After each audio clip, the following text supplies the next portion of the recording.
한 절씩 교독하도록 하겠습니다. 그일 후에 하나님이 아브라함을 시험하시려고 그를 부르시되 아브라함 하시니 그가 이르되 내가 여기 있나이다. 여호와께서 이르시되 내 아들 내 사랑하는 독자 이삭을 데리고 모리아 땅으로 가서 내가 내게 내려준 거기서 불 가져라. 아브라함이 아침에 일찍 일어나 나귀의 안장을 지우고 두 종과 그의 아들 이삭을 데리고 번제에 쓸 나무를 쪼개어 가지고 떠나 하나님이 자기에게 일러주신 곳으로 가더니 제3에 아브라함이 눈을 들어 그곳을 멀리 바라보니라. 이 아브라함이 종들에게 이르되 너희는 나귀와 함께 여기서 기다리라. 내가 아이와 함께 저기 가서 예배하고 우리가 너희에게로 돌아오리라 하고 아브라함이 이에 번제나무를 가져다가 그의 아들 이삭에게 주고 자기는 불과 칼을 손에 들고 두 사람이 동행하더니 이삭이 그 아버지 아브라함에게 말하여 이르되 내 아버지야 하니 그가 이르되 내 아들아 내가 여기 있노라. 이삭이 이르되 불과 나무는 있거니와 번제할 어린 양은 어디 있나이까. 아브라함이 이르되 내 아들아 번제할 어린 양은 하나님이 자기를 위하여 친히 준비하시더라. 두 사람이 함께 나아가서 하나님이 그에게 일러주신 곳에 이른지라 이 아브라함이 그곳에 제단을 쌓고 나무를 버려놓고 그의 아들 이삭을 결박하여 제단 나무 위에 놓고 손에 들어 칼을 잡고 그 아들을 잡으려 하니 여호와의 사자가 하늘에서부터 그를 불러 이르시되 아브라함아 아브라함아 하시는지라. 아브라함이 이르되 내가 여기 있나이다 하니 사자가 이르시되 그 아이에게 내 손을 대지 말라. 내게 아무 문도 하지 말라. 내가 내 아들에게 붙잡아주고 내게 나가게 하였으니 내가 이제야 내가 하나님을 경외하는 자라. 함께 읽겠습니다. 아브라함이 눈을 들어 살펴본즉 한 순양이 뒤에 있는데 뿔이 숲에 걸려있느니라. 아브라함이 가서 그 순양을 가져다가 아들을 대신하여 번제에 드렸더라. 아멘. 예, 이거 오늘 읽은 본문은요 아마 교회 좀 다니셨다 하시는 분들 아마 100번도 더 넘게 읽고 들으셨던 말씀일 겁니다. 그래서 오늘 본문을 확인하고 에이 다 아는 건데 이러고 마음을 접으실 분들도 있을 것 같은데요. 저는 오늘 이 본문은요 다시 한번 면밀히 살펴보기를 원합니다. 왜냐면 제가 이 본문을 읽으면 읽을수록 매번 감동이 다르고 깨우치는 바도 다릅니다. 그리고 저는 오늘 이 본문은요 조금 다른 시각으로 좀 비춰보고 싶은 의도도 있습니다. 그래서 이 시간들이 제가 받은 감동과 깨우친 이 결단은요 여러분과 함께 공감하고 나누면서 우리가 더 큰 시너지를 얻기를 원합니다. 자, 오늘 본문의 주인공 아브라함 누구입니까? 믿음의 조상이죠. 근데 그의 조상은 누구죠? 올라가면 노아부터 시작을 합니다. 다들 아시겠지만 그 대홍수 사건 이후에 인류는 다시 노아로부터 시작이 됩니다. 우리 노아의 이야기가 나왔으니까 제가 한번 짚고 넘어갈 게 있는데요. 여러분, 대홍수 사건 이것을 하나님의 심판이라고 생각하시는 분들이 꽤 많이 있습니다. 그런데 여러분, 이 대홍수 사건은요 하나님의 심판이라기보다는 하나님이 더러워진 땅을 정화하신 사건입니다. 여러분 그 근거가요 창세기 6장 11절입니다. 화면에 보이시죠? 그때 온 땅이 하나님 앞에 불패하여 포악함이 땅에 가득한지라. 이게 한글에 보면 이 불패하고 이 가득했다 이것이 이렇게 과거라는 느낌이 별로 안 드는데요. 이게 히브리 원문을 보면 완전 과거형입니다. 그러니까 이미 땅이 완전히 부패하고 망가져서 이제 방법이 없습니다. 그래서 하나님이 물로 세상을 정화시킬 수밖에 없는 그 상황인 거죠. 그런데 하나님이요, 즉 다시 이 세상을 재창조하신 겁니다. 이 노아의 홍수가 하나님의 재창조의 근거가 성경에 또 있습니다. 창세기 9장 1절입니다. 같이 읽어볼까요? 시작! 하나님이 노아와 그 아이를 부르시며 그들에게 이르시되 생명하고 동하여 땅에 사나. 여러분 이 말씀 어디서 많이 들어보시지 않으셨나요? 하나님이 세상을 창조하시고 아담에게 하신 말씀이죠.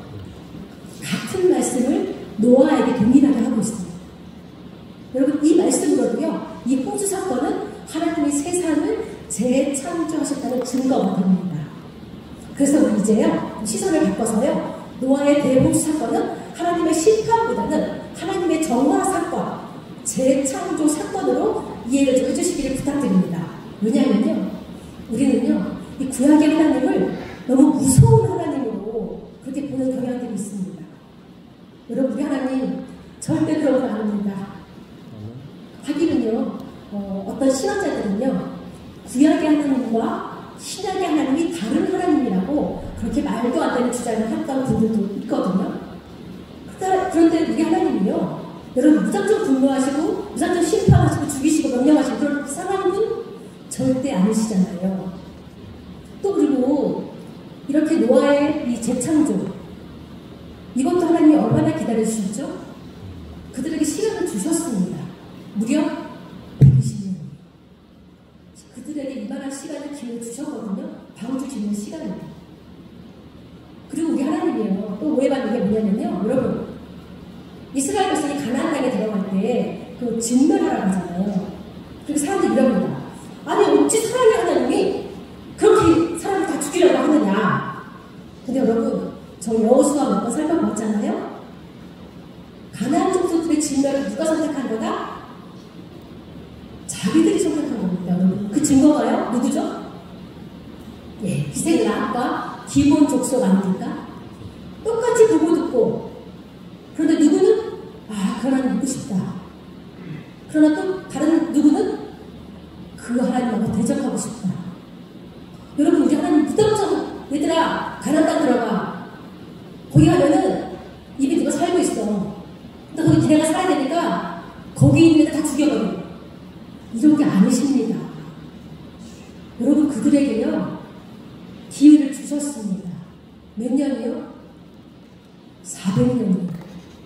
여러분, 창세기 15장 16절 한번 보겠습니다. 하나님이요, 이 아모리 족속이 죄악에 감염할 때까지 기다려주십니다. 그들의 죄악이 가득 찰 때까지 400년을 기다려주시거든요. 이들에게 기회를 주신 겁니다. 아니, 다 같이 보고 듣고 소문 듣고 다 아는 하나님을 기생라합처럼 기본 족속처럼 하나님 앞에 나아오지 않았기 때문에 진멸당할 수밖에 없었던 것입니다. 여러분, 우리 하나님 제발 오해하지 맙시다. 400년을 기다려주셨고 또 기생라합과 기본 족속, 하나님 믿고 싶은 사람들 다 받아주셨습니다. 그래서요, 만약에 누가 그 구약의 하나님은 전쟁을 좋아하셔 이렇게 비하냐고 그러면요, 우리 딱 한마디 합시다. 400년을 기다려도 안 되는 인생은 하나님도 대책이 없다. 끝! 더 이상 말하면 입 아픕니다. 여러분, 제가 소론을 조금 길었는데요, 다시 본문으로 돌아옵니다. 그래서 창세기 족보를 보면은요, 아브라함이요 노아의 10대 손입니다. 근데 여러분, 노아가 몇 살까지 살았죠? 950세까지. 그럼 지금부터 산수를 좀 해봅시다. 산수를 해보면요, 노아는요 아브라함이 57세 때까지 이 땅에 살았습니다. 자, 그럼 이것은 무엇을 의미합니까? 노아가요 아브라함이 신앙교육을 했을 것입니다. 즉, 아브라함이요 하나님을 알았다는 얘기입니다. 아무튼 그 75세 때 그 아브라함이 하나님께 부르심을 받잖아요.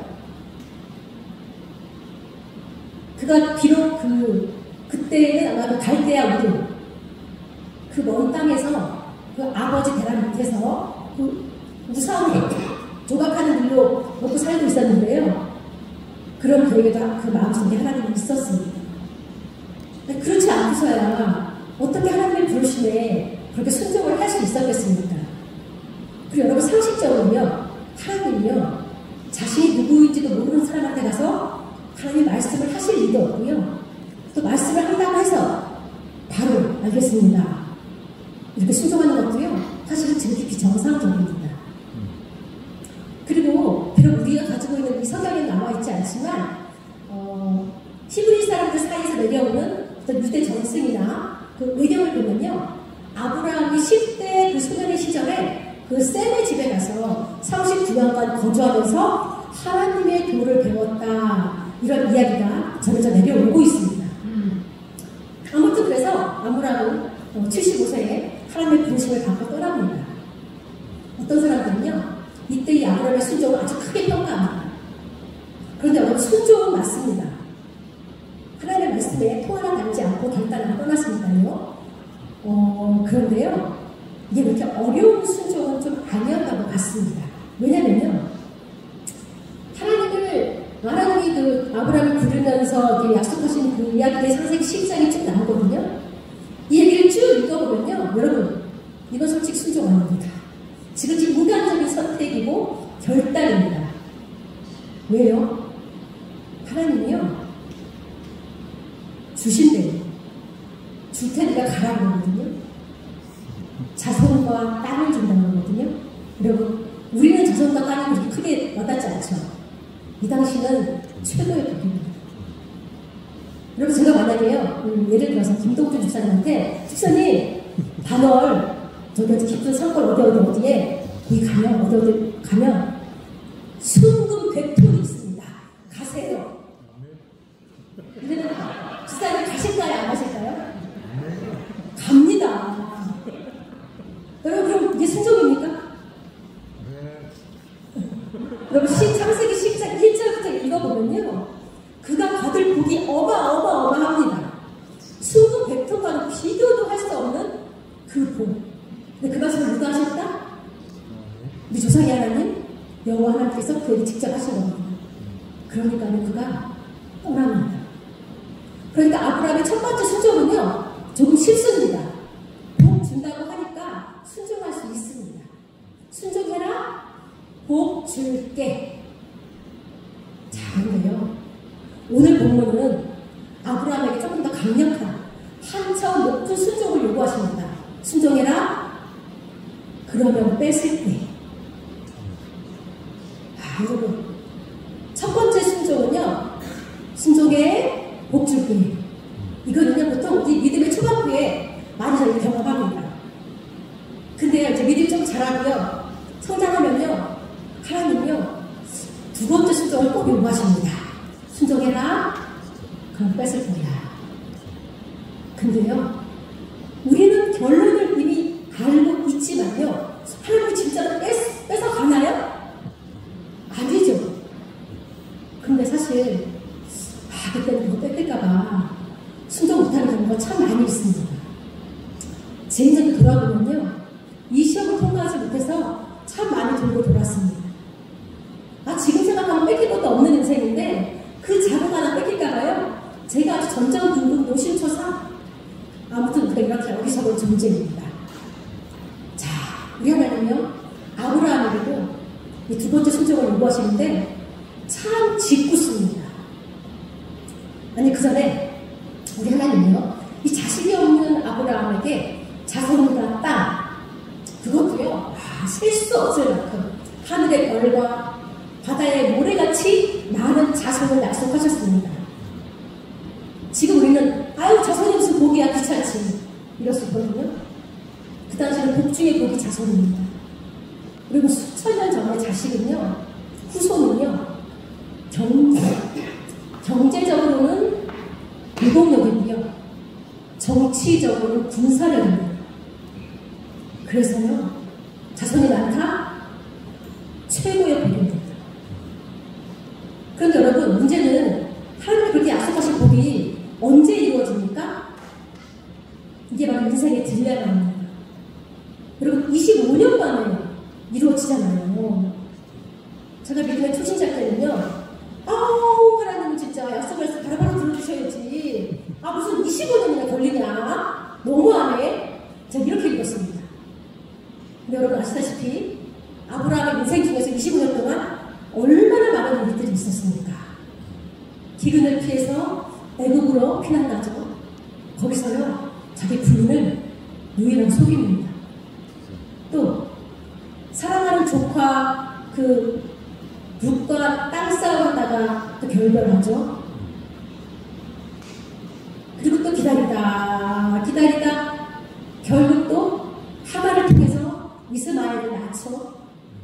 그러자 새천사가 직접 와서 다시 아들 주겠다는 약속을 하지만 부인 사람 뒤에서 웃습니다.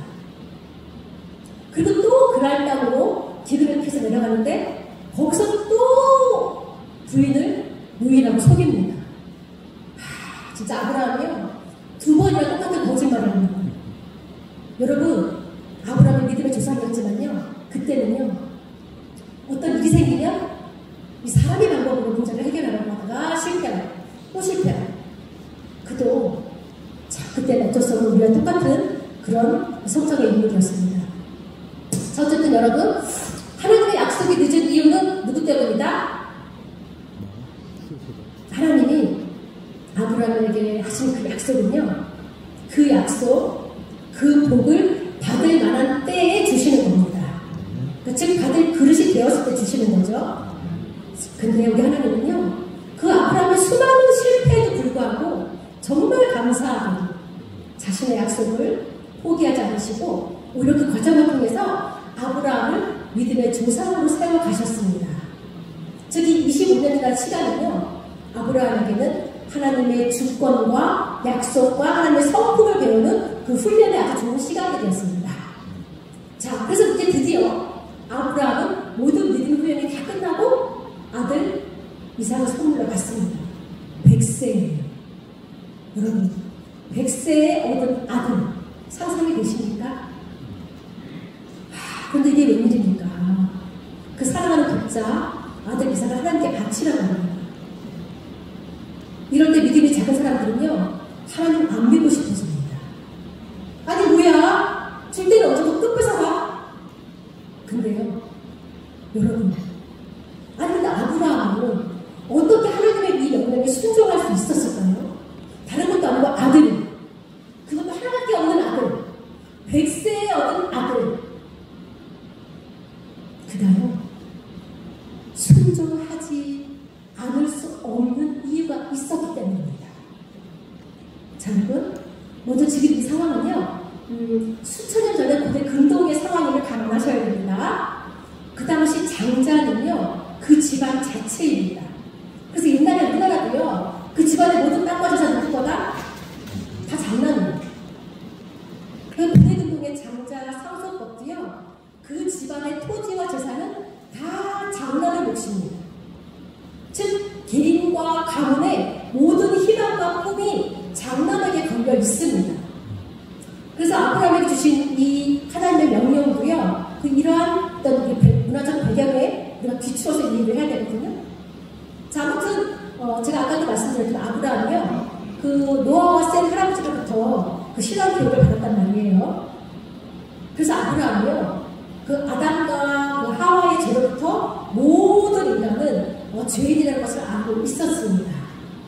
그래서 이 땅의 모든 사람들은 영원한 죄의 빚을 지고 있다. 이걸 아브라함이 알고 있었단 말이에요. 그렇다면 만약 이제 우리 집안에서 이 죄의 값을 치러야 한다면 누가 치러야 한다? 장자예요. 그리고요, 그는 또 번제의 의미도 알고 있었습니다. 그가요, 그 75세 때 그 갈대아 우르를 떠나서 이제 그 첫 번째 땅 도착했을 때, 세겜이죠. 거기서 제단을 쌓았다고 기록이 되어 있거든요. 창세기 12장 보면요. 근데 여기서 나오는 그 제단은요, 우리는 한국으로 제단이라고 돌을 쌓아서 생각하는데요, 히브리어로는요, 이게 미즈베아하고라는 하는데 희생 제물을 드리는 곳, 이런 의미입니다. 그러니까요, 제단을 쌓았다는 것은 제사를 드렸다는 의미입니다. 그러니까 아브라함이 단지 돌을 쌓고 절을 한 게 아니고요, 희생 제물을 잡아서 하나님께 번제를 드렸다는 것으로 우리가 이해를 해야 합니다. 노아도요, 그 홍수 다 끝나고 방주에서 제일 먼저 나와서 한 일이 뭐죠? 창세기 8장 20절에 나와 있습니다. 정결한 짐승을 번제로 잡아서 하나님께 제사를 올려드렸습니다. 자, 그래서 이런 아브라함에게 하나님이 이삭을 번제로 바치라고 하니까요, 그가 바로 알아차립니다. 장자의 큰 무게감을 그가 알고 있었기 때문입니다. 또한 번제의 의미도 그는 알고 있었기 때문입니다. 여러분, 하나님이 애굽을 심판하실 때도요, 맨 마지막에 10번째 제안이 뭐죠? 바로 애굽의 장자의 생명을 취하시는 거거든요. 이것은요, 애굽의 온 지방과 나라의 그 족대 때문에 애굽의 장자들의 목숨이 대속된 것입니다. 그래서 만약에 하나님이 아브라함에게 내 아들 이삭을 주리라 이렇게 얘기했다면 아마 그는 실행하지 않았을 것입니다. 아, 환청을 주는구나. 그리고 넘어갈 겁니다. 왜요? 아브라함은요 25년 동안 그 믿음의 훈련을 통해서요 하나님이 누구신지를 너무너무 잘 알게 되었습니다. 여러분, 하나님을 아는 것, 이게 조금 어려운 말로 야다 신학이라고 하는데요. 히브리어로 야다가 알다라는 뜻이거든요. 이 알다는요, 그냥 단순하게 지적인 지식이 아니며 인격적이고 관계적으로 서로를 가장 친밀하게 잘 아는 것을 말합니다. 그래서요, 우리 창세기 4장 1절을 보면요, 그 한글 개역개정에 보면은 아담이 그의 아내 하와와 동침하매라고 되어 있거든요. 근데 이게 원문으로는요, 원문으로 보면 아담이 그의 아내 하와를 알게 되네, 이게 더 정확한 뜻입니다. 여기 동침하매가 히브리어로 야다거든요.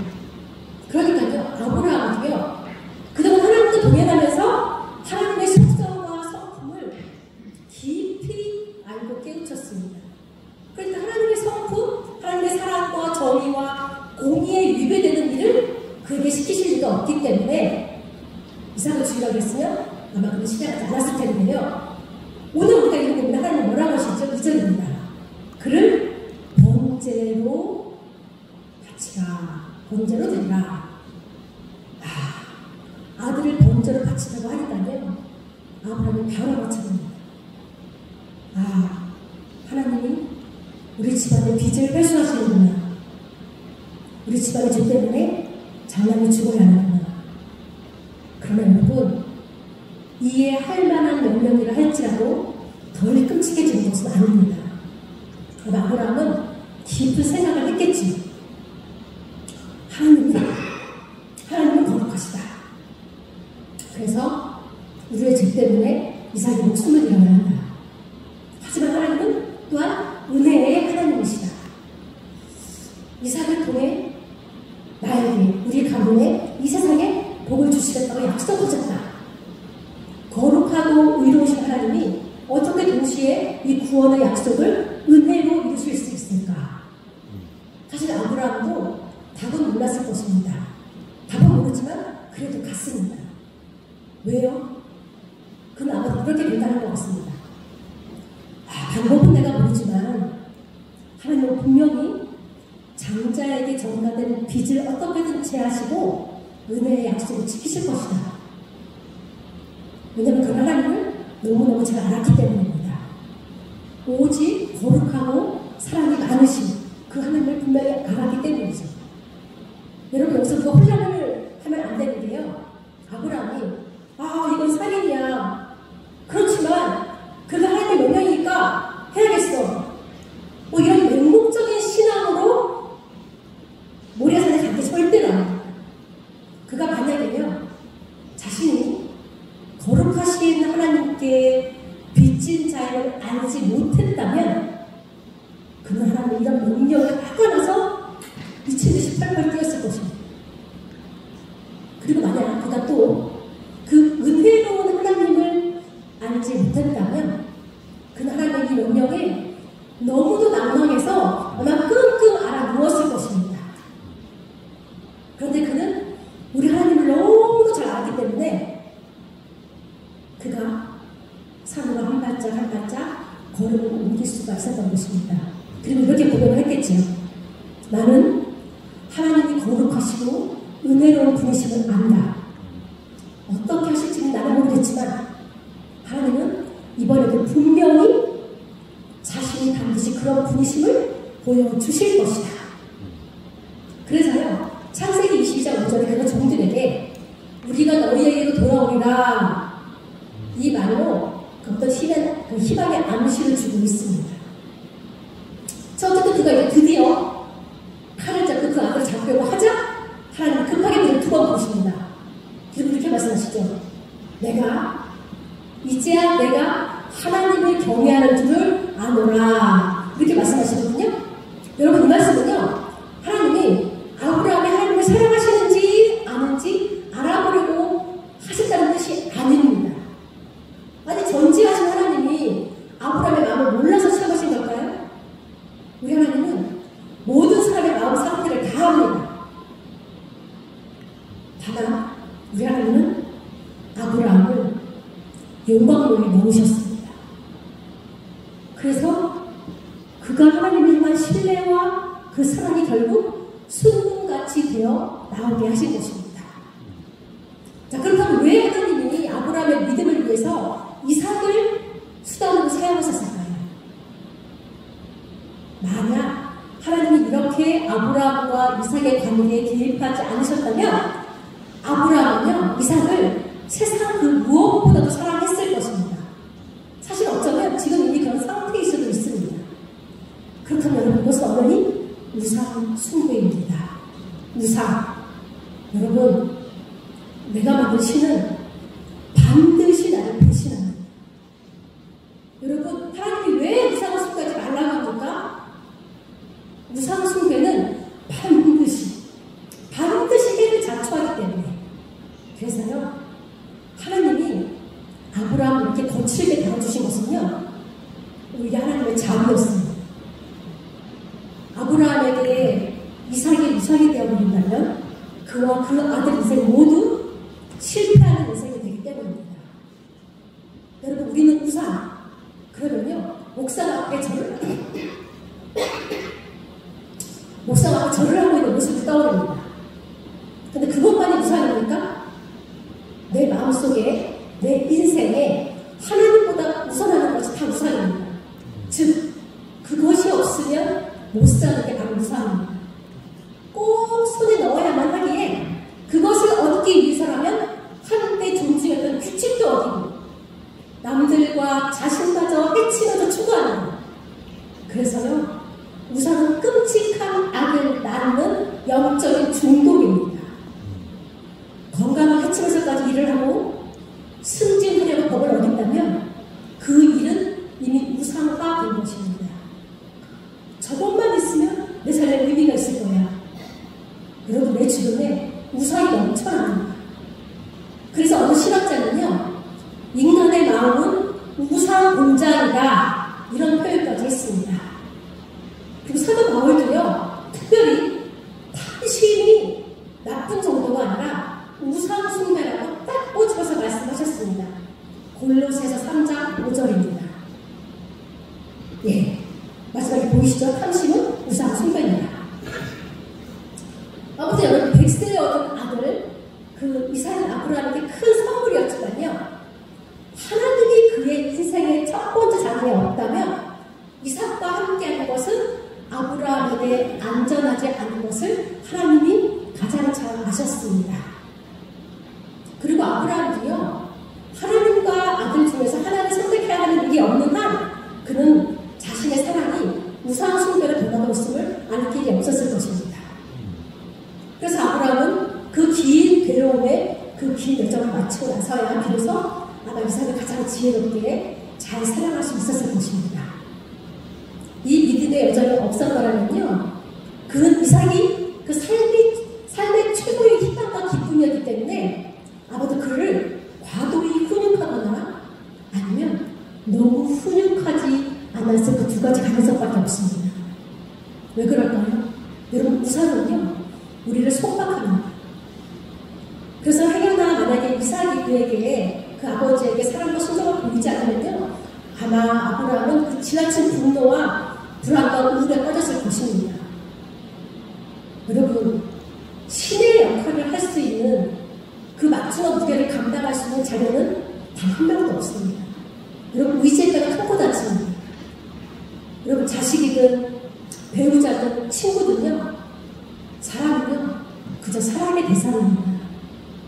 우리가 의지해야 할 분은 오직 하나, 우리 하나님밖에 없음을 다시 한번 말씀드립니다.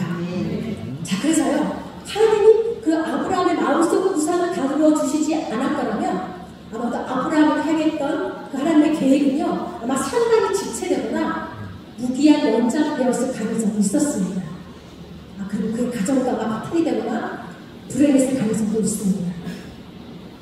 이렇게 아브라함의 그 마음속에 우상을 다뤄주신 그 하나님께서요,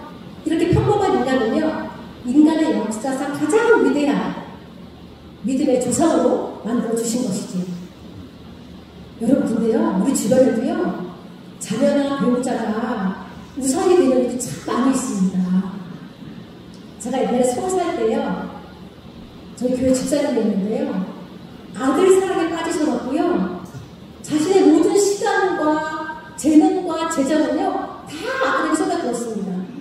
아들에게 좋다는 것은 빚을 내서라도 다 해줬습니다.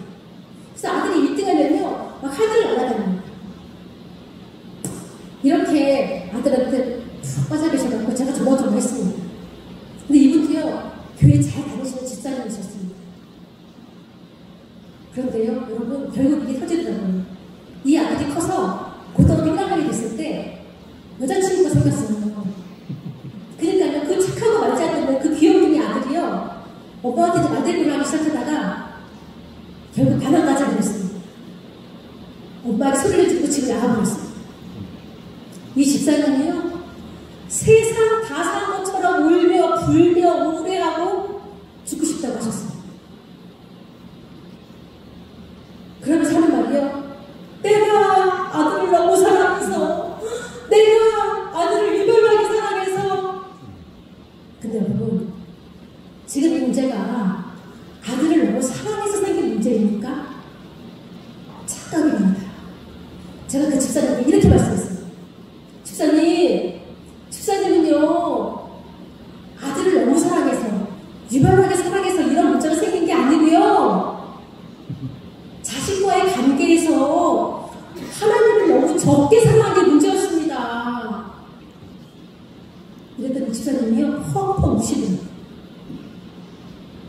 자, 그 결론입니다.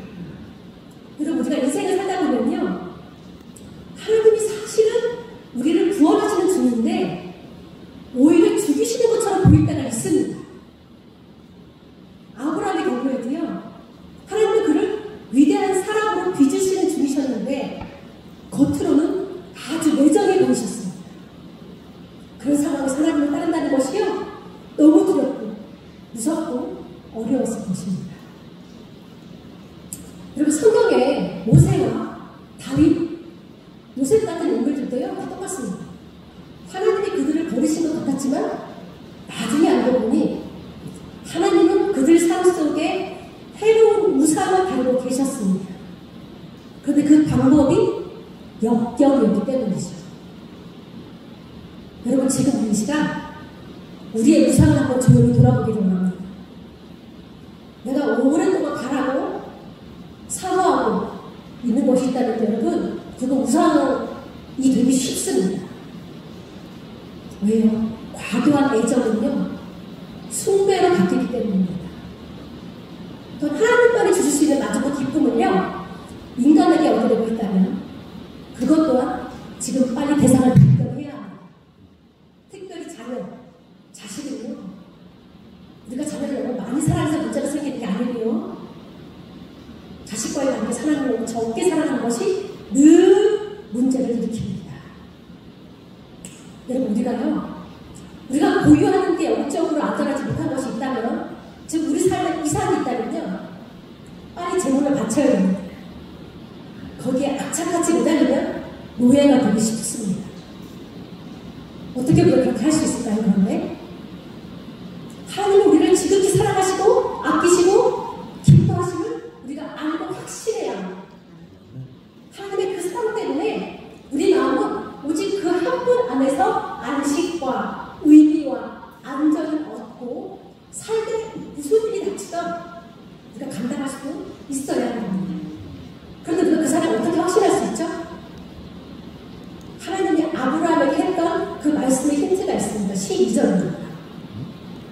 내가 내 독자까지도 내게 아끼지 아니하였으니 내가 이제야 내가 나를 사랑하는 줄을 아노라.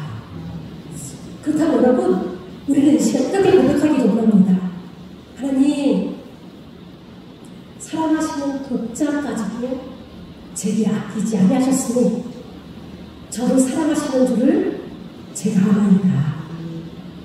우리 이 고백이 정말 진심이라면요, 우리는 이제 그 다른 어떤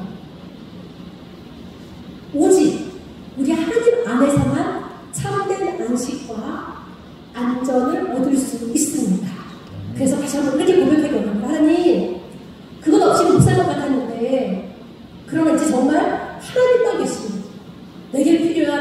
부와 건강과 사랑과 명예와 안전은 다 있는 것입니다. 그리고 결코 잃을 수도 없습니다.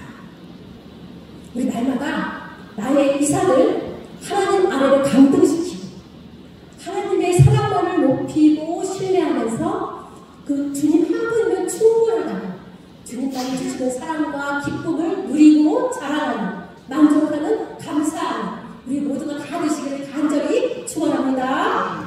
네, 기도하시겠습니다.